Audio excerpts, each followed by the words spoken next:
కేంద్ర రాష్ట్ర ప్రభుత్వాలు మావోయిస్టులతో తక్షణమే శాంతి చర్చలు జరపాలని డిమాండ్ చేసిన గుంటూరు జిల్లా శాంతి చర్చల కమిటీ నాయకులు. ఈ మేరకు ప్రజా సమస్యల వేదికలో గుంటూరు జిల్లా కలెక్టర్ ని జిల్లా శాంతి చర్చల కమిటీ నాయకులు కలిసి వినతి పత్రం అందజేశారు. వామపక్షాల ప్రజా సంఘాల ఆధ్వర్యంలో శాంతి చర్చల కమిటీ ఏర్పాటు చేసినట్లు తెలిపారు. మావోయిస్టుల పేరుతో ప్రభుత్వాలు చేస్తున్న దమనకాండని ఆపివేసి చర్చలు జరపాలని డిమాండ్ చేశారు. ఆదివాసీలను మావోయిస్టుల పేరుతో అణచివేస్తున్నారని మండిపడ్డారు. మావోయిస్టులు శాంతి చర్చలకు సిద్ధంగా ఉన్నప్పుడు ప్రభుత్వాలు తిరస్కరించడం సరికాదని చెప్పారు. వారు ఆయుధాలు పట్టుకున్నారు, సాయుధ పోరాటం చేస్తున్నారు కనుకనే చర్చలు ప్రస్తావన వచ్చిందని గుర్తు చేశారు. మావోయిస్టులతో తక్షణమే చర్చలు జరపాలని ప్రజాస్వామికవాదులు కోరుకుంటున్నట్లు తెలిపారు. జిల్లాలోని కమ్యూనిస్ట్ పార్టీలు, ప్రజా సంఘాలు, ప్రజాస్వామ్యవాదులు జిల్లా కమిటీగా ఏర్పడి శాంతి చర్చల కమిటీగా ఏర్పడి దేశంలో అనేక రాష్ట్రాల్లో మావోయిస్టుల అణచివేత పేరుతో సాగుతున్నటువంటి దమనకాండని, ప్రభుత్వాలు చేస్తున్న దమనకాండని నిలిపివేయాలని, మావోయిస్టులతో శాంతి చర్చలు జరపాలని కోరుతూ జిల్లా కలెక్టర్ గారికి స్పందన సందర్భంలో మెమరాండం ఇవ్వాలని ఇక్కడికి రావడం జరిగింది.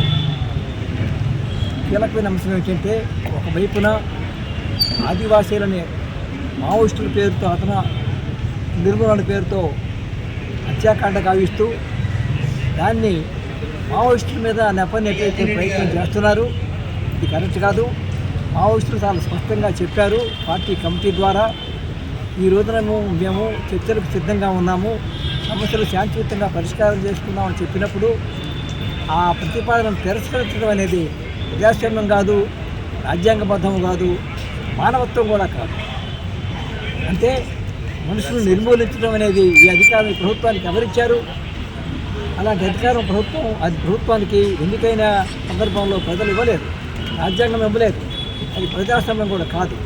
చర్చలకి ప్రపంచవ్యాప్తంగా యుద్ధాలు జరుగుతున్నప్పుడు జరగడం సహజం, దేశంలో కూడా సహజం.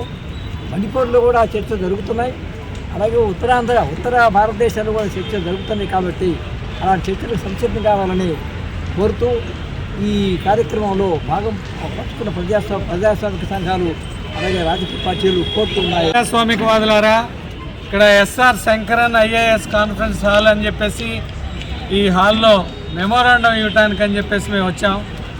ఎస్ఆర్ శంకరన్ నాయకత్వంలోనే 2004లో ఉమ్మడి ఆంధ్రప్రదేశ్ సిపిఐ మావోయిస్టులతో లేదా పీపుల్స్ వార్తో చర్చలు జరిపింది. ఇప్పుడు చర్చలకి బండి సంజయ్ లాంటి కేంద్ర సహాయ మంత్రి ఆయుధాలు పట్టుకొని పోరాటం చేస్తూ ఉంటే చర్చలు ఎట్లా జరుపుతామని చెప్పి మాట్లాడుతూ ఉన్నాడు. వాళ్ళ చేతిలో ఆయుధాలు లేకపోతే నీ చర్చలే అనవసరం. కాబట్టి అది గుర్తుపెట్టుకోవాలా. సాయుధ పోరాటం చేస్తున్నారు కాబట్టే, అక్కడ ఆదివాసీలు చనిపోతున్నారు కాబట్టే, ఆదివాసీల మీద మారణకాండ జరుగుతుంది కాబట్టే ఇప్పుడు చర్చలు అవసరం అవుతున్నాయి. కాబట్టి మొత్తంగా కూడా ప్రభుత్వం చర్చలు జరపాలి. ప్రజాస్వామికవాదులందరూ కోరుతూ ఉన్నారు. వామపక్ష రాజకీయ పార్టీలు, అదేవిధంగా ప్రజలు, ప్రజా సంఘాలు, హక్కుల సంఘాలు, చాలామంది జ్యుడిషియల్ న్యాయాధికారులు వీళ్ళందరూ కూడా కోరుతూ ఉన్నారు. కాబట్టి వెంటనే ప్రభుత్వం చర్చలకు దిగి రావాలి అని చెప్పేసి మేము